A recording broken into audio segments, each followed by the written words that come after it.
Hello and welcome back to another episode of the College 12 Pack. I'm your host, Tyler Natuno, and with me, as always, Duke Wire managing editor Ryan Haley. First weekend of the college football season, the 2024 college football season now in the books. And Ryan, did anything interesting happen on Saturday? Not that I could think of. Can you think of anything fun? No. It was tame. Pretty slow week zero. Yeah. Now, obviously, we're being facetious. Florida State upset by Georgia Tech in Dublin, Ireland. Obviously, the most shocking result of the day. Top 10 team goes down to start the year. We are certainly going to get into that. You best believe it. But first off, we have one piece of news from this week we wanted to talk about. Ryan, when we talked last week, you said that Deion Sanders in Colorado just seemed to be stepping on every single rake that's in their path. It seems like they've stepped on another one since we last talked, at least a potential one. So Colorado has barred Denver Post columnist Sean Keeler from asking questions at press conferences moving forward. This is not the first time they've done something like this, or at least, had beef with a member of the media. Recently, it was with a local CBS sports reporter because Deion was upset that the national outlet ranked him as the second worst coach in the Big 12 coming into the season. So that's kind of what we're dealing with here. I'll be honest though, and I was fully ready to be like, this is ridiculous. And they called it a series of sustained personal attacks. Let me kind of get your take on this though, because when I actually saw the things that they were upset about, they kind of have a point. I mean, these are some of the quotes that they mentioned. Quote, false prophet, quote, deposition Deion, quote, Planet Prime, quote, Bruce Lee of BS, quote, the Deion Kool-Aid. I don't even know if that one makes sense. But I don't know how Bruce Lee ties in. I think it's just like a little bit of alliteration that he got carried away with. The Deion Kool-Aid and circus are the specific examples. I mean, to me, this just kind of pits two things that annoy me a lot, which are one, college coaches caring too much about what's said in the media, and two, people in prestigious media positions being kind of hackish and unprofessional, which is kind of how I feel about that. What's your take on this? Yeah, I mean, I think the main thing it ties back to for me is something that we don't know, which is it depends on how Colorado handled this internally or privately before they I agree with you that I was going into it ready to kind of be gnashing my teeth about the protecting the sanctity of journalism, and then I read what the guy was saying and I was like, that is a little low bar, and it's not really what you should be doing.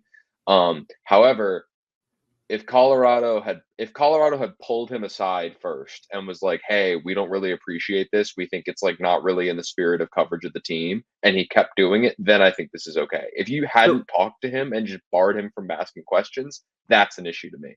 But we're not going to know how whether they did that or not. But I think that's a really key detail in terms of how they handled this. Is did you have this conversation privately?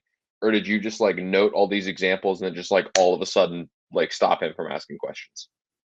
Yeah, sorry, I wasn't trying to cut you off there. I just wanted to add that they did. It sounds like they did address this in a very Deion way. At a press conference earlier this month, he kind of called him out for it. It sounds was why are you always on the attack with us? That kind of thing. Obviously not the most productive way to handle that, but it sounds like it wasn't at least the first time he was made aware that they were not happy with his coverage.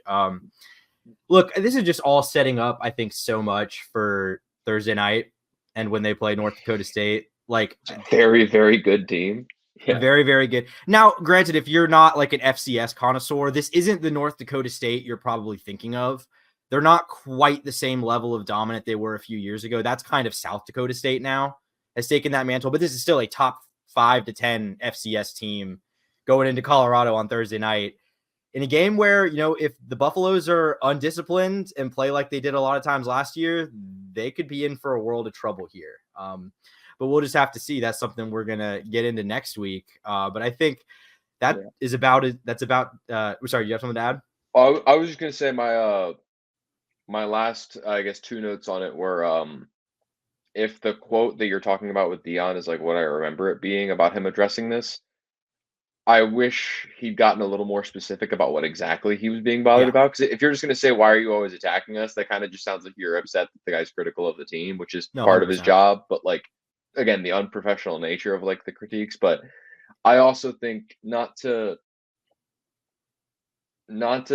entirely spin this back on Dion, because I think we're both in agreement that some of the stuff that was said is a bit nonsensical and feels like you're trying a little bit too hard to be mean. Yeah. Um, which is a very old-fashioned form of feigned neutrality, I guess.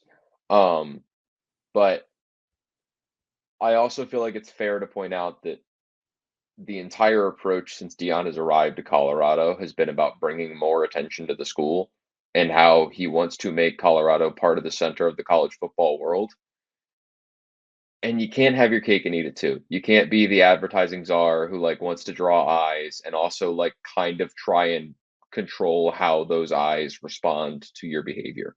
And that like I I think obviously like I said we both agreed that the columnist is not necessarily even taking it too far, just like kind of being nonsensical at times, just like going out of his way. Mhm. But this one of those things like I'm generally pretty against uh obviously both of us with our backgrounds generally pretty against independent coverage being held accountable by the team they cover in any capacity. So I feel like that was just the last note that I wanted to add.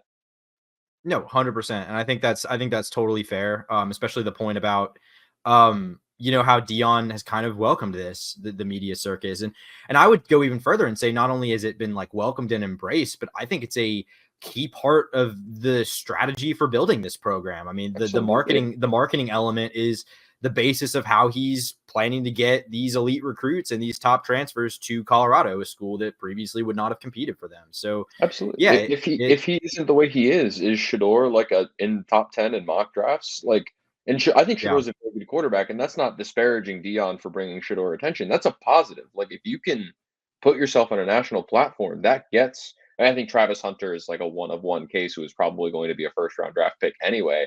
But if you can get like your quarterback thrown into national spotlight to get him into first round consideration, like that matters just as much as his play.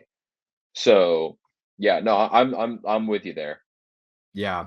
No, and I don't love the vibes at Colorado coming into this year. No. Another place I don't love the vibes though anymore is in Tallahassee because man, let's just talk about it. I mean, okay, 24-21, the final in Dublin.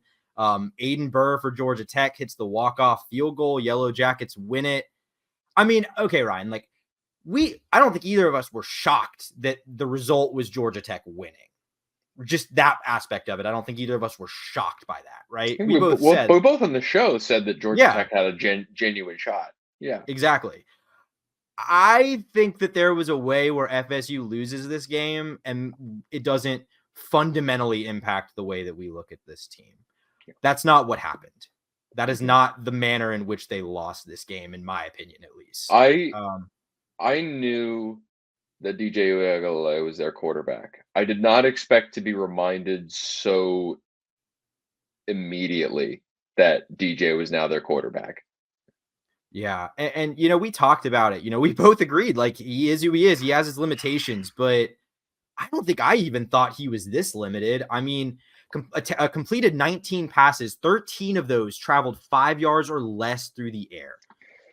Negative total air yards in the first half from DJU. Like, I mean, this is partially a DJU problem, I suppose, but it's also an FSU not trusting him problem. I mean, I don't know what's the deal here. Yeah, that was a really strange combination to me. It almost got more frustrating when he, like, did air it out on those 2 fourth downs in the game-tying drive, which were 2 pretty great sequences from him. Yeah. He, like the Two first one fourth down conversions. Yeah. yeah, Yeah. That was great. both throws over the middle into the crowded area of the field, both hitting a guy who was, like, the right pick, but not, like, wide open, both of them Mm-hmm. kind of navigating messy pockets and having to buy himself a little extra second. Like, both great sequences from him. And you watch those 2 plays, you're like, "Okay, either Mike Norvell knows he can do that and isn't calling these plays, or DJ knows he can do that and he's just not doing it consistently." Because I felt like it was a weird Mm-hmm. combination of, like it felt like it was a combination of both, of, like, DJ passed up some deep opportunities early, and then Norvell kinda, like, turtled, noticing that DJ was a little too Yeah. uncomfortable to try and take those shots. But yeah, it got, like, more frustrating when he, like, actually did it, and I was like, "Okay, so now why are we doing the negative air yards in the first half if you can do Yeah. this?" Like I will say too on DJ though, like I mean, and I'm far from a guy that's going to sit there and give you like an in-depth film breakdown. Like that's not me. But I just as a layman in terms of like understanding football like mechanics, like DJ just mechanically looks just really off to me for a guy in what his fourth season of college football. Like just the way he Fifth, throws the isn't ball. it? Like I don't know. Maybe it might be his fifth. I Yeah, think because 2020. I think 2020 was his first year. yeah, because I So was gonna yeah, say he played in Trevor Lawrence's place at the Notre Dame you're right. upset. Yeah, so Yeah. in his fifth year, I mean, just the way the guy throws the ball just doesn't look very good. Even when it gets where it needs to go, it just doesn't always look pretty. I mean, and DJ was, I think, maybe it's not even fair to say DJ, just the offense and the way that the plan for this game was bad.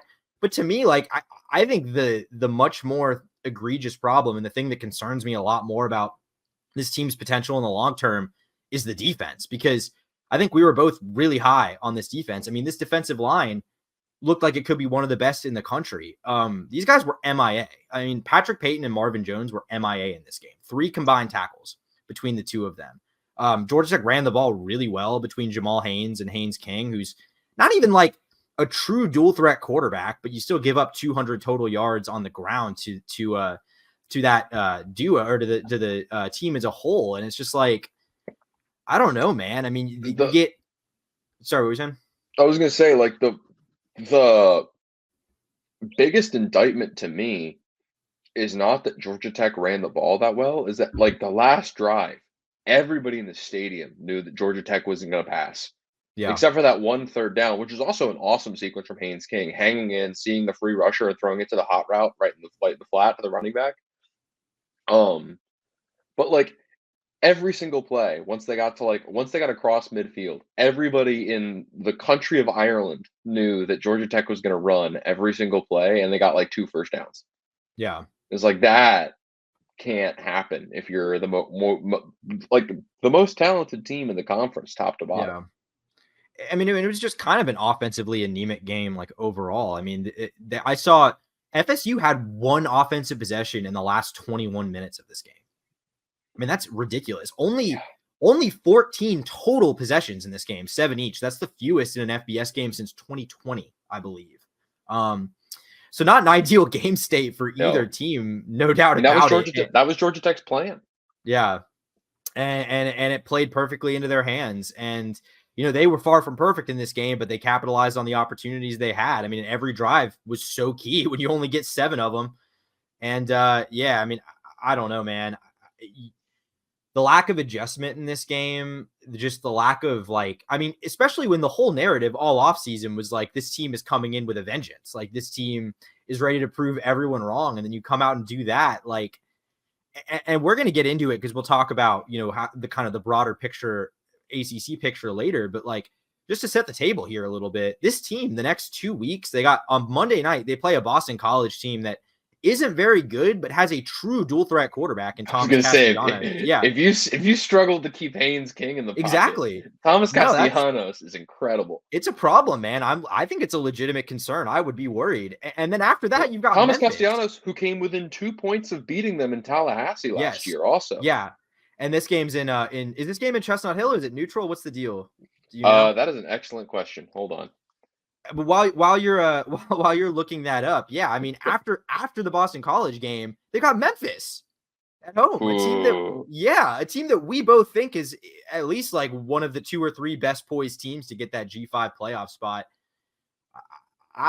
This could be a very pivotal couple weeks to start the year. What's up? It's allegedly at Doak Campbell again. Interesting. Yeah, it's at Doak Campbell again. I don't know how you get back-to-back away games against the same team in conference play. That's unfortunate. But even still, Castellanos nearly did it last year, and I think he was a Yep. worse quarterback last year. Yeah. Or probably going to be. Like I obviously haven't watched him in 2024 And yet, but I'm the curious to odds see what Bill O'Brien can do. I mean, I think Bill O'Brien's a yeah. better offensive mind still than people give him credit for, despite some of the, middling returns and some recent stops. Yeah. Like, I think this guy can do a lot here. I think it's fair that I think we are overly critical on Bill O'Brien because he probably doesn't match the level of prominence that he was pitched to us. But that still means like he was pitched to us as like a tier 1 offensive coordinator Mhm. in college football, and I still think he's like tier 2, tier 3 at worst. Like, this is Yeah. still like a guy that you are going to struggle with defensively to make a game plan. Yeah, and certainly curious what he can do with Castellanos against a front seven that I don't feel nearly as good about as I did 72 No, hours ago. So nope, no, and that also like the response from Florida State fans online was tough to watch. Like, there were Florida State fans, like, telling people like, blaming jet lag. I saw, like, Danny that kinda was the Dan funniest to me. Dude, it's like an hour more time difference than New York to LA. It's like 2 hours more time difference than New York to LA. s Like, come on, also, man. Georgia Tech, Yeah. notably a European school, like, I mean, Hawaii does that time change like every single week. yeah, Like, come okay, on. sure, Tallahassee's technically central, is it? It's right by the cutoff. I can't remember which one Yeah, it is. I can't remember, but, like, okay, maybe it's, like, an extra hour than Georgia Yeah. Tech. But, and Danny Cannell was, like, like, the one receiver, I think it was Singleton, was, like, out of bounds on the last play, and they, like, let the clock run. When it's like, if you slow the play down, he, like, clearly puts his knee down in bounds to, like, ensure that the clock keeps running. Man, like you had 6 completions of more than 5 air yards, dog. Come Yeah. on. Like, what I are we doing do here? my only pushback I agree with everything you said. My only pushback, not necessarily I think you're wrong, but I think we're kinda, like, in a more need more results category. Like, in terms of adjustments, I thought Florida State adjusted well in terms of their aggression on that last drive. They just, like, again, like you said, had one By drive in the adjusted last well in 21 terms of minutes. aggression, do you mean like threw the ball to the intermediate zone? Like Yeah, that's like what you threw mean? threw Yeah. the ball past the sticks over the middle of the field on 4th down when they had to, which, like, Novel stuff. again, bare minimum, but they did it. Like, congratulations, yay! Everybody like will throw confetti, but like they did the thing that we were mad at them for not doing. They just only had one drive in the last quarter. So like I Can't have that do happen. no, you can't have that happen. But offensively, in terms of their adjustments, I'm a little willing to be like, Yeah. hey, like maybe that was just kind of a bad case study to like talk Yeah. about how Mike Norvell adjusted in the second half. But at the same point, oh, good voice crack. At the same point, um, get the ball more than once in the fourth quarter. Yeah. Like, I think it ends up in the same result, but that's the only like pushback, I think a little bit. Y- But yeah, Yeah. this is a team that, ooh, I don't know. This, like you already talked about, the next 2 weeks really set the tone for this team. They do. And that doesn't mean that they win those 2 games and they're back. Like the schedule, there are actually some pretty hard games as they get into this schedule. Certainly harder than when you look at like Miami's schedule, Clemson's schedule. Teams that I'm sure are chomping at the bit after watching that game on Saturday. Yeah, It'll be interesting to see how that ACC race ends up shaping up as we get into the season. we'll get into that more later on as Yep. well. But moving on to the other games, I think we can move through these ones probably a little bit faster. Although I will say they all kind of proved to be Oh in yeah, one way or another more interesting than we thought they would be. absolutely. We'll start Well, off first with two. I would even make a case that the third one was. Okay, I would even make a case. We'll get there. yeah, we'll get But there. first one we got Montana State beating New Mexico 35-31. FCS over FBS upset, the first of the year. Not a real upset, as we talked about last week. Montana State was a 2-touchdown favorite, did not cover in this game. Barely won it. They had to overcome a 31-14 deficit entering the fourth quarter, 21 New unanswered in the fourth. New Pretty Mexico State impressive. was up 17-0 in like the New middle of the Mexico, second but yeah, quarter. New Mexico, yeah, sorry, you're good. the Montana State and New Mexico in the Yeah, same yeah, I got game you. is screwing me up. Sorry, hand up, that's my bad. So sorry to cut you off. What were you saying though? I was gonna say New Mexico was leading 17-0 in the early second quarter. Yeah. I Like mean, it this looked was like a blowout. I was like preparing to come up on here and be like Bronco Mendenhall going to make some noise in the Mountain West in year one. Obviously they, hampered a lot by the fact that they, blew the game, didn't pull out the win. Still think they played decently well though. Devin Dampier, the quarterback I talked about last week is, saying he was kind of promising. I thought he played pretty well in this game. Made some plays, had a nice long touchdown on the ground, 2 total touchdowns. Just defensively, just had no answer for Montana State on the ground. They gave up 362 rushing yards in this game. I think over 200 through the air as well. So not what you want to see. I mean, I think they were more competitive than I thought they would be. I don't think it really fundamentally changes the fact that I think this is pretty year zero-y in the Mountain West. Are you on the same page there? Yeah, no, I mean, I think when you're watching New Mexico lead by 17 points, I was getting ready to come on this podcast and do everything that I said anyone shouldn't do about New Mexico in year one, which is be like, can Bronco Mendenhall win 8 games? Yeah. But I mean, I don't think, despite losing this game, I don't think anybody comes away a bigger winner than him. I mean, I think this is like the ideal year zero loss of like the expectations remain on planet Earth, but it's very obvious that this team is entirely different just because you are now there. Yeah. Like, this isn't a dramatically different roster than Hmm. last year, and when they won 4 games. Like, this is like all you could ask for as a New Mexico fan in year one of Bronco Mendenhall is like, can you make a less competitive roster look more competitive because of their effort and how disciplined they are? And that's exactly what you got. Yeah. So And credit to Bronco Mendenhall for finding a way to lose at home to an FCS team and leave the game feeling better than you did when it started. yeah, I don't know if that's ever happened before. So what a thimble to fit through. Nice. pretty impressive. No, I mean, like, yeah, I think I think just a wait and see. We probably won't talk about this team again this season. Probably But not. we'll circle back at some point in about a year, hopefully, and maybe they'll be in a pretty decent spot with Bronco Mendenhall, who I think we both agree is a good coach, and will probably maximize this to whatever extent it's possible. Yeah, absolutely. That takes us to the other game that pitted 2 FBS teams against each other, and this one was pretty surprising. Wild game. SMU barely holding on to beat Nevada on the road. They were a 4-touchdown favorite in this game, win 29-24, needed a touchdown with less than a minute and a half to go to take the lead in this one for good. And what a touchdown it was. Yeah, it was an awesome play to RJ Maryland, who was fantastic in this game. Phenomenal. Had 8 catches, 162 yards, and a touchdown. He was so good. Big offensive player of the week, big winner of week 1, like highlighted and underlined. RJ Maryland, like college 12-pack player of the week. Yeah, and it wasn't just the production. It was all timely too. Like, he had some huge like conversions and obviously the touchdown. Great game from him. Preston Stone was pretty good. I mean, he threw a pretty bad interception his very first pass attempt of the game, and I thought kind of settled down after that. Not what you want to see though from him, I don't think.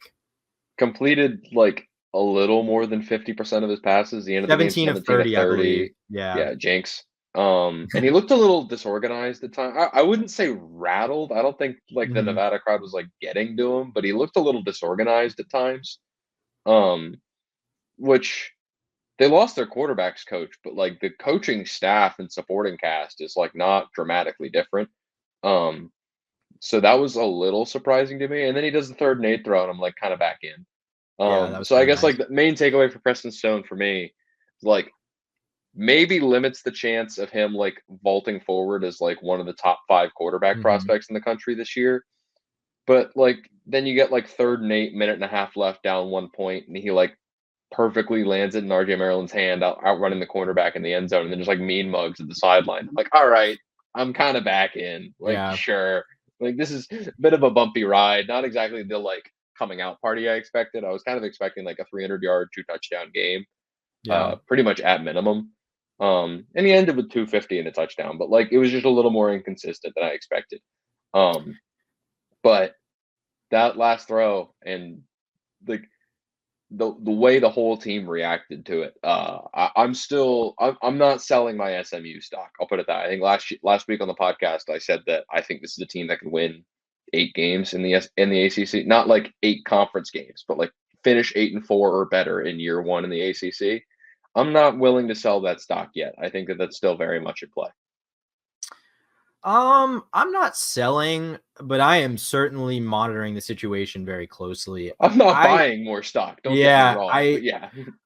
I'm still trying to figure out whether my takeaway here is that SMU is concerning to me, or that Nevada might have something here, and maybe it's both. Like it could very easily be Yeah. both. I mean, I thought Nevada actually played pretty well in this game, even though their offense like wasn't that productive. I thought it did a pretty good job considering the defense it was facing and just the limitations it has. Like Brendan Lewis, who I talked about last week, said wasn't very good last year, was pretty nice in this game. Didn't complete a high percentage of his passes, but had 132 through the air, 77 on the ground. They didn't have any turnovers. They played a pretty clean game, and they outpossessed them by 13 minutes. So they kind of managed the lack of production by just holding onto the ball and limiting opportunities on the other side for that explosive offense, which I think is probably a big part of the reason why they had that late lead and led for a big chunk of this game in the second half. So, I mean, I think you got to feel pretty good if you're Jeff Choate, right? I mean, the expectations here are basically non-existent this year. This is a team that's gone 2-10 the last 2 years. But if you can give SMU a game like this, is there any reason to think you can't at least double that this year? No, yeah. I mean, absolutely. I mean, I think the fun part of week 0 is like you were saying, like, is this SMU bad or Nevada good? Is like, yeah, we're not Or gonna both? know, and we're Or not gonna both? Yeah. know until like late September. But yeah, based on early returns, if I don't think there was much from SMU that looked disqualifying in the game. There were some like mental lapses a little bit from the team, Mm-hmm. and a few mistakes I kind of didn't really expect a Rhett Lashlee team to make, especially after last season. But I don't think there was anything that inherently looked like SMU was like punting a winnable game away and like shooting themselves in the Yeah. foot repeatedly. It looked like Nevada just gave them a better game than they kind of expected. Um, and so I think that's promising. So yeah, I don't see any reason why you can't have those kind of expectations after one game, even though it's a loss. I will say when Preston Stone threw that interception on the first play, I was like, oh no. I was like, what are we about to witness here? I was like, is he Yeah. about to invalidate all of our preseason talk about SMU? Not exactly what happened. I would say still something to watch. And we'll just kind of Yeah. have to see how they handle it when they Yeah. get into Didn't ACC play. didn't not happen, but didn't really happen either. No. Yeah. Yeah, and that takes us to the final game of the night. Ryan, Nightcap. quick sickos pop quiz. How much of the Delaware State Hawaii game did you watch? I watched about 2.5 quarters. Okay, that's about what I did too. Yeah. I tapped out. I was interested when Delaware State tied it coming out of halftime. I was like locked in, and then when Hawaii went down the field and scored like immediately to answer, that's when I tapped out.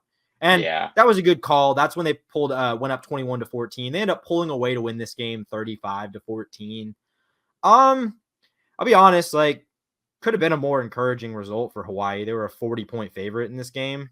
Um, Yeah.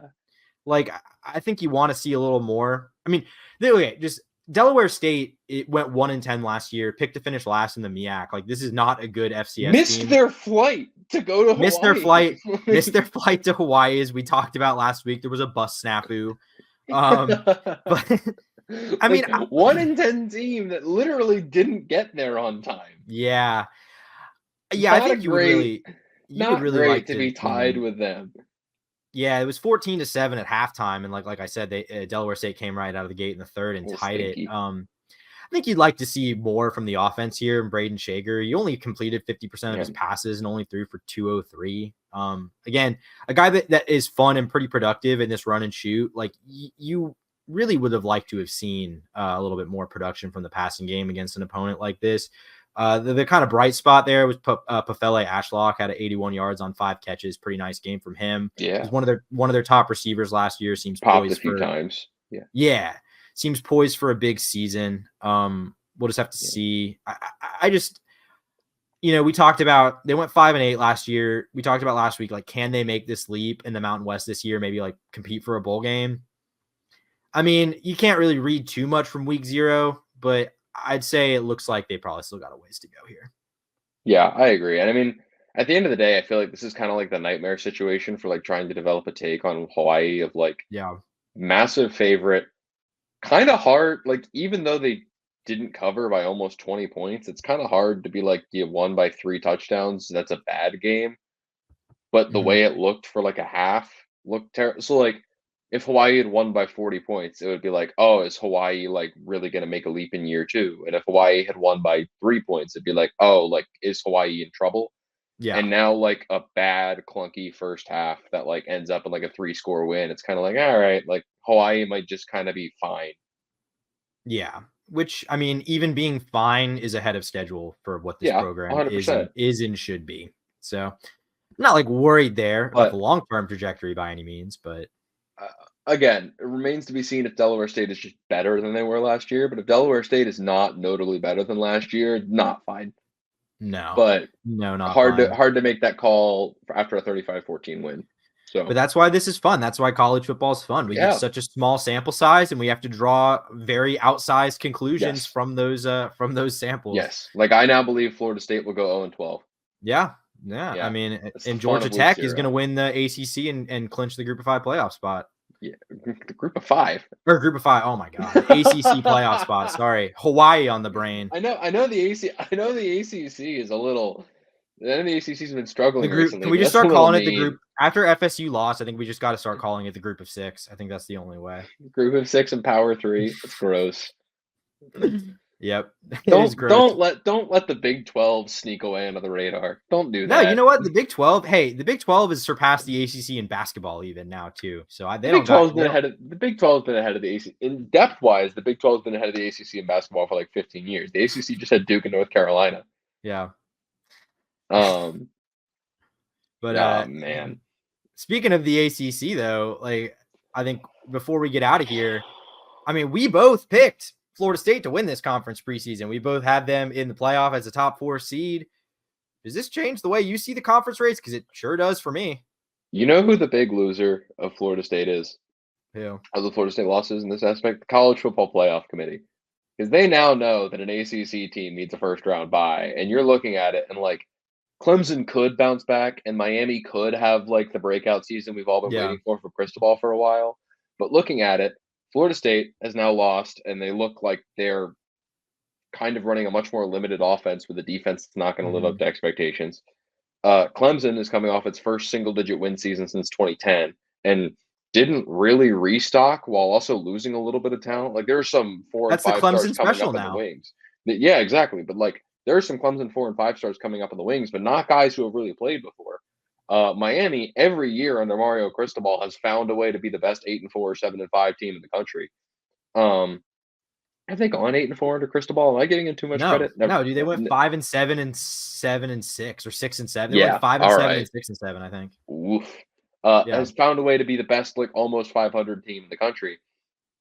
And then like you're left with NC State, who I think might actually kind of be in a better position than people are still giving them credit for, with Grayson McCall and Jordan Waters now leading that offense. But one of these teams is going to be a top 4 seed, and I don't necessarily think any of them are going to be top 10 teams by the end of the season. I don't like if you're asking me right now, is a ACC team going to be within the top 10 but like going into conference championship weekend, I think Yeah. my answer might be no. I think I might be selling literally everybody in this conference at the top.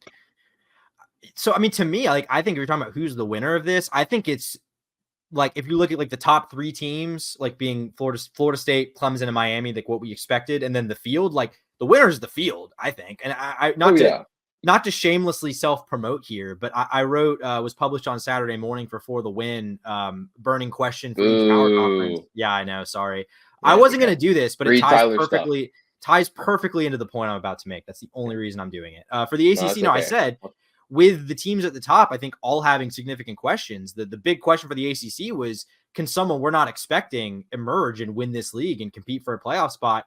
I think now the odds look better than they ever have for something like, for a Virginia Tech or a NC State or, hey, even a Georgia Tech. I mean, why not? Yeah, why not at this point? I mean, they're leading the conference. They're first place. Yeah, there you go. And FSU also becomes the first team to ever be ranked 17th in the ACC. So that's fun. Yep, that's fun. Yeah, no, I mean, I don't see why not. I mean, I think that a big question that we had coming into the year was, can a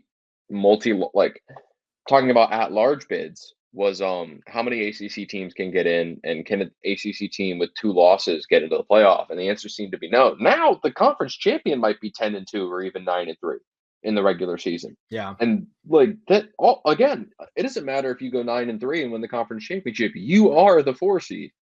Yeah. Which is So why, I mean, barring just everyone else, just the conference being that mediocre across the board, I think the margin for error for FSU is practically non-existent now. oh yeah, I especially with mean, their schedule. yeah, because I mean, they still have other, obviously Clemson and Miami, they still play both of those teams, but they also play Florida, they play Notre Dame, they play SMU, which I mean, we'll see after what happened on Saturday, but like, Listen, still, I mean, if you listed Florida, we have to list SMU. Let's yeah, be fair. there you go. Okay. I mean, that's fair enough. And so, I mean, when you look at these games, like there's a lot of losable opportunities here. I Yeah. mean, you kind of And they feel are like like a loss in conference play too. This isn't just an opening upset. Like Mhm. this is a loss that goes Yeah. on your record and affects tiebreakers for who makes the championship game. Which is really unfortunate because that might be your only path at this point. Because I think if you lose another game and you're 10-2 at best, I think your path to an at-large spot is basically gone. Gone. Yeah. Yeah. So Especially I mean, depending on how the Big Ten and the SEC shake out. exactly. So I mean, I think your best bet is winning your only bet is winning the ACC and clinching the automatic spot. And I mean, even though we have questions about all these teams, do you really think that it's very likely that FSU can do that if it loses more than one more game in No. ACC play, at least? Like, yeah. I think the rest of the field wins, but Clemson and Miami definitely lose because now I think obviously we have a lot of season left to go and we can look in October and maybe Florida State, Miami, and Clemson still have one combined loss Yeah. and maybe it's all okay and we're just kind of saying that the sky is falling because we felt the raindrop. But like Miami and Clemson have to feel optimistic in the sense that they can now like are within striking distance of Florida State, but they also have Yeah. to feel pessimistic in the sense that like you go 10-2 and lose the conference championship game, you are not getting in. Mm-hmm. This affects like ACC at large hopes are nearly gone after this game, unless Clemson and Miami both go like 11-1 and go to the conference championship game. Like there is no second ACC team making the bracket this year. That went by the wayside when Georgia Tech made that field goal. Yeah. And one thing I'll add here, regardless of what happens when FSU plays Boston College on Labor Day next week, like we could end week 1 with dire questions about the ACC. I mean, if Clemson goes out, I mean, we'll get into it on Wednesday, but I think we both probably don't expect Clemson's going to win that game against Georgia on Saturday. No. And that's fine. You can lose that game. But if they go out and are not even remotely competitive, If it and looks like then, Oregon, if it yeah, looks like Oregon in the first Dan Lanning game, was it 2 years ago at this point? yes, Yeah. yes. If it And looks then like that, say, yeah, exactly. So say that happens, and then say Miami goes and loses in Ben Hill Griffin Stadium against the Gators. I mean, do either of those? walk with me. I mean, like that's not even. I don't think that's even No, it's outlandish. They're not. only like It's a not at field goal. all. They're only like a field goal favorite in that game. It's not at all. On the road, rivalry game. Yeah. Cam Ward has like first game in the new offense. I'm not making fun of you for like how outlandish the idea is. It's more so Yeah. like like I mean, in yeah. I mean, if Clemson looks like they're not even close to competing with the Georgia, and Miami can't even beat a middling SEC team, albeit in a rivalry game on the road, what are we doing here? I mean, this is yeah. this could be a very Does interesting year, but NC not in a State good way become for the like the ACC. betting favorite? Like I mean, they'd probably be the highest ranked team, assuming yeah, they. I mean, by especially if default. they can beat Tennessee in week 2. I think they play Tennessee in week 2. Oh man, I forgot about that game. That's gonna Yeah. like if NC State drops that, if if Clemson and Miami both lose week 1, NC State loses week 2, buying Kyron Drone stock. I think I mean, that's like the we end of the may be road. looking at a top 4 seed ACC team that would not have made it as an at-large. Like, there's a pretty good No, chance we end up in that situation here. I don't think this is like not to get really fatalist. I don't think 4-loss ACC champion is like out of play, No, I mean, and that it feels would probably really terrible. have to be like an FSU losing to Notre Dame and Florida, but still winning the ACC. Yeah, But just because when you look at like the other team, like Miami's schedule is a joke. yeah, Clemson's is a little bit tougher, but not really, other than Georgia. So yeah. yeah, I mean, Uh, not okay. great for the ACC, I would say. No, very much not. Although, does hurt Florida State's argument that the ACC is holding them back from national prominence. Not you can't listen, you can't sue the conference for being too bad to get you into the playoff and then lose to Georgia Tech. You Also, can't do that. isn't their conference record over the last 4 years like just over 500 or something like that? I I'm pretty did sure I know saw that. some stat along those lines. I did know this was their first conference loss. Obviously, it was their first conference loss since 2022. They went 12-0 last year in the regular season, but like I did know that this was their first conference loss in quite a while. But the first 2 years of Mike Norvell were Yeah. ones to forget, so that wouldn't shock me. Yeah. Lot of questions for this FSU team to answer as we progress into the season, but I think that's going to just about do it for us as we finish recapping week 0, and we'll be back later this week to preview what should be a pretty meaty week 1. A lot of good games. We're really excited to get into it. College football is back, and stay tuned with us on the College 12 Pack. We'll run you through it all. So for Ryan, I'm Tyler. Thanks for watching.